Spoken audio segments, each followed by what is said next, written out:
Қазақстанда енді Рамазан айында мейрамханалар күндіз жабық тұра ма? Самат Әбіш неге шартты түрде сотталды? Оған ағасы араша түсті ме? Тоқаев неге Назарбаевты күзетсіз қалдырды? Қай әкімнің баласы оқушы қыздың мұрнын сындырды? Ерлан Тұрғынбаевтың қаңтардағы бүлікке қандай қатысы бар? Павлодар әкімдігі неге әз наурызды өткізбей жатып жаңа жылға дайындықты бастап кетті?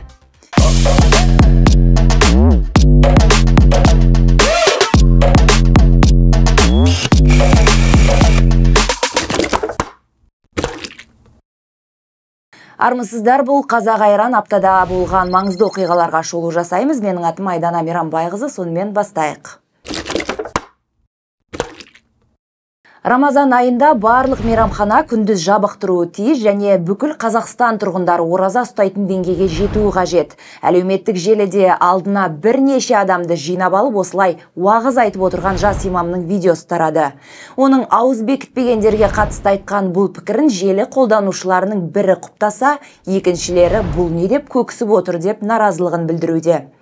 Имамның ойынша Қазақстанда тұратын бүкіл тұрғын, яғни жасы мен кәрісі қалмай түгел ораза ұстауы керек.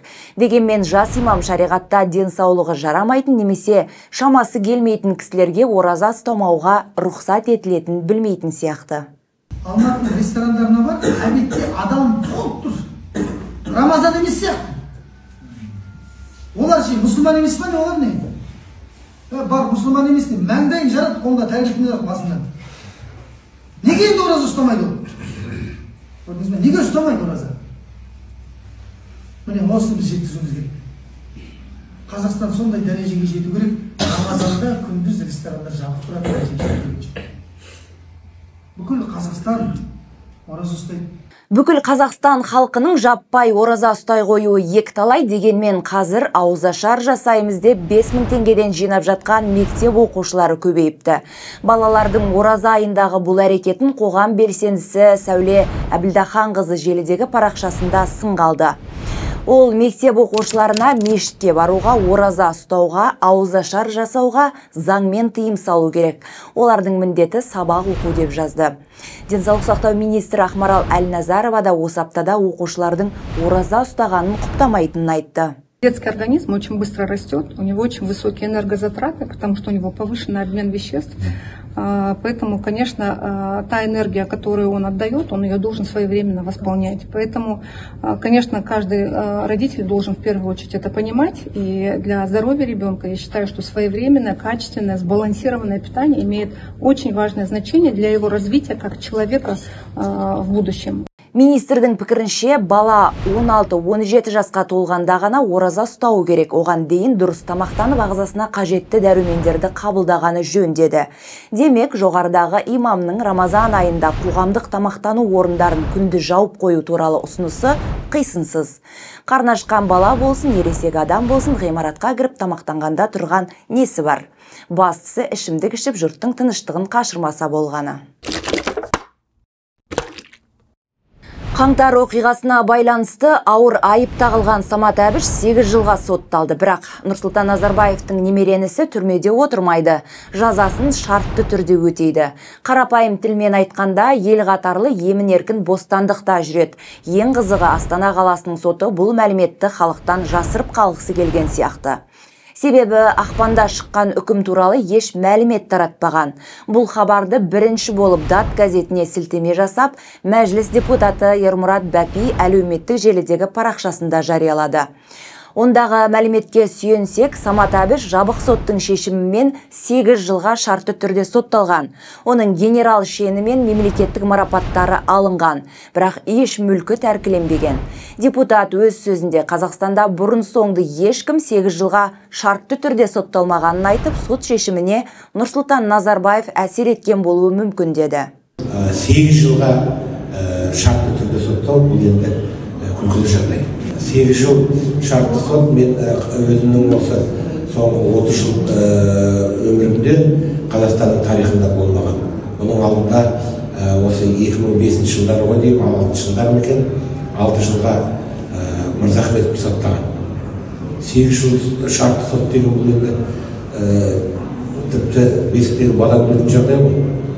Осындай шешімнің шыққаны міндетті түрде жаңа Назарбаевтың немере інісі болғаннан кейін, және екіншіден біз ескі Қазақстаннан әлі де алыстап кете алмағанымыз белгісі деп ойлаймын.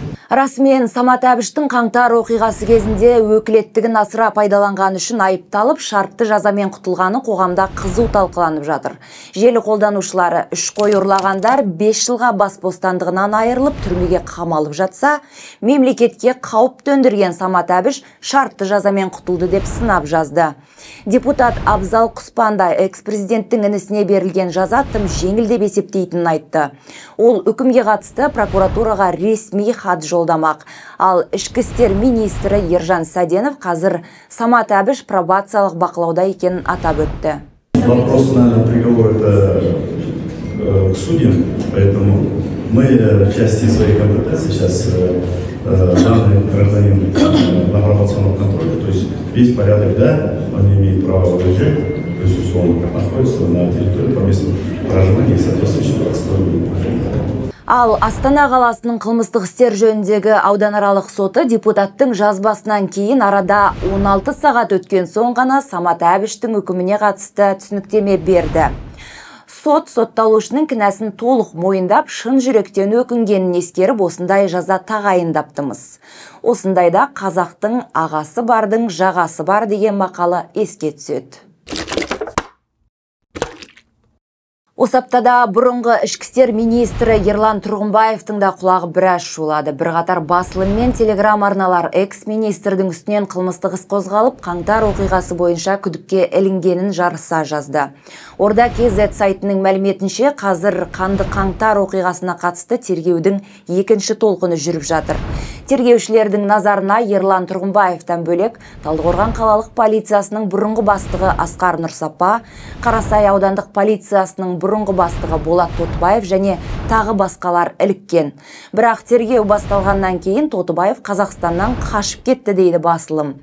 Ал бас прокуратура полиция органдарының басшыларын қылмыстық қудалауға қатысты ақпаратты жоққа шығармады. Айтуларынша, қаңтардағы бүлікке қатысты әлі де тергеу жалғасып жатыр екен. Осы жүргізіліп жатқан тергеп тексерулер шеңберінде ішкі істер экс-министрі Ерлан Тұрғынбаевтан жауап алынған.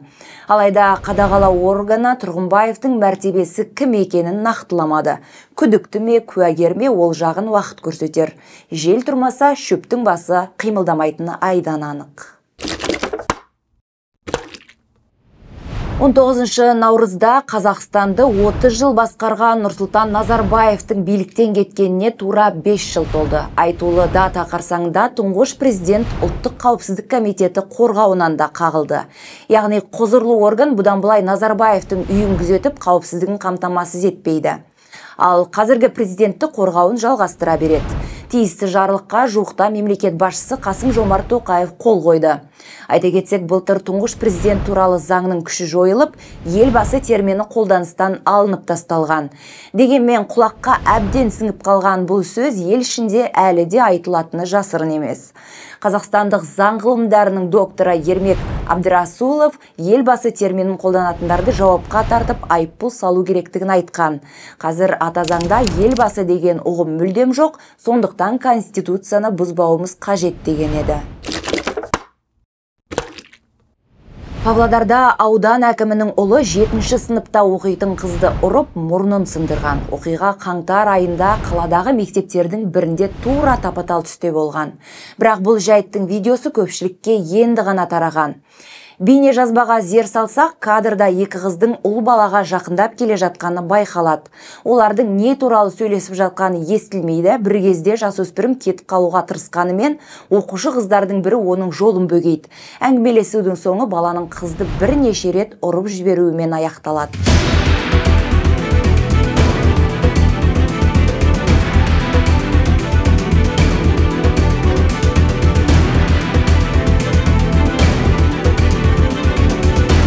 Бұл жағдайдан кейін зардап шеккен қыздың анасы үндеу жасады. Ол прокуратура мен облыс әкіміне іске араласып, кінәлі тарапты қылмыстық жауапкершілікке тартуды сұрады. Айтуынша, полицейлер қызының мұрнын сындырған баланың ата-анасын жауапқа тартудың орнына керісінше өзін дұрыс тәрбие бермеген үшін кінәлаған. 16 марта моей дочери вновь была произведена повторная репозиция костей носа Своими словами, это повторный перелом носа и вправление костей.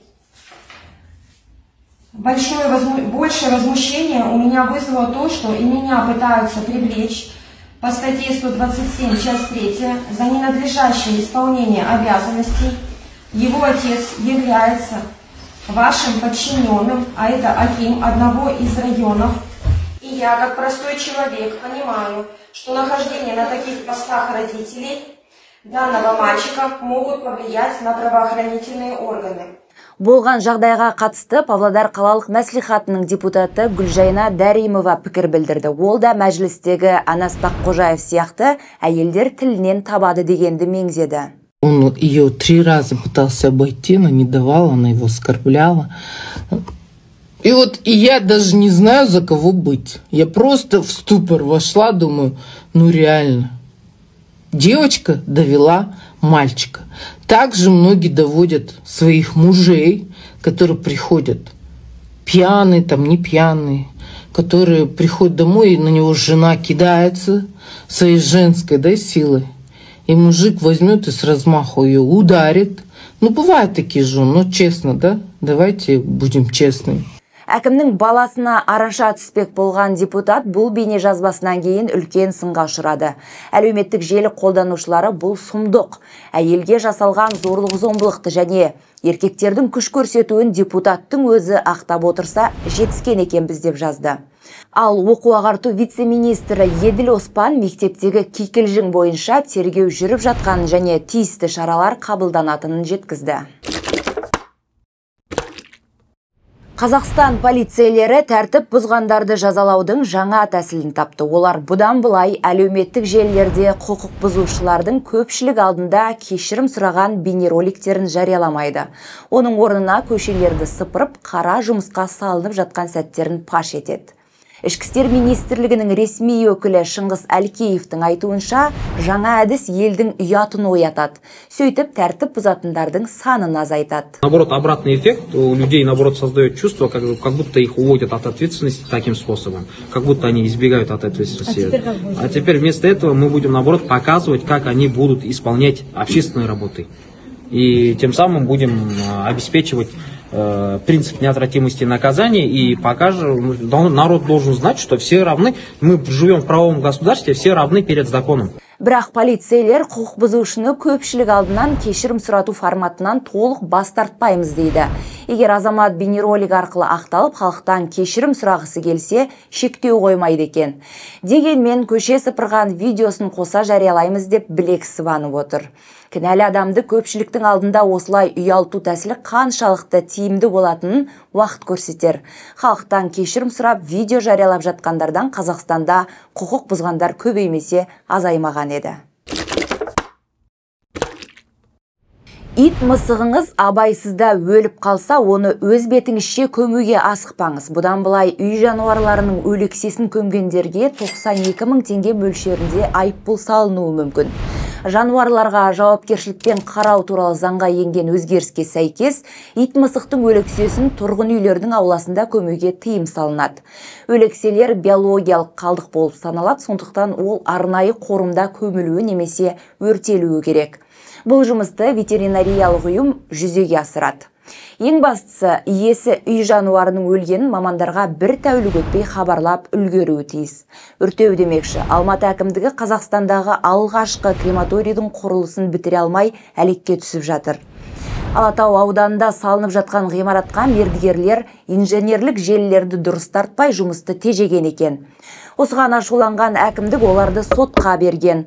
Айта кетсек, крематорий салу жұмыстары коронавирус індеті өршіп тұрған кезде қолға алынған еді. Нысанды әкімдік 2021 жылы ашуды жоспарлаған, алайда әлі күнге құрылысын бітіре алмай әуреге түсуде. Ал желі қолданушылары әлі күнге дейін тарихымызда крематорий деген сұмдық болған жоқ. Оның орнына зауыттар мен фабрикалар салғаны жөн болар еді деп билікті сынап жатыр.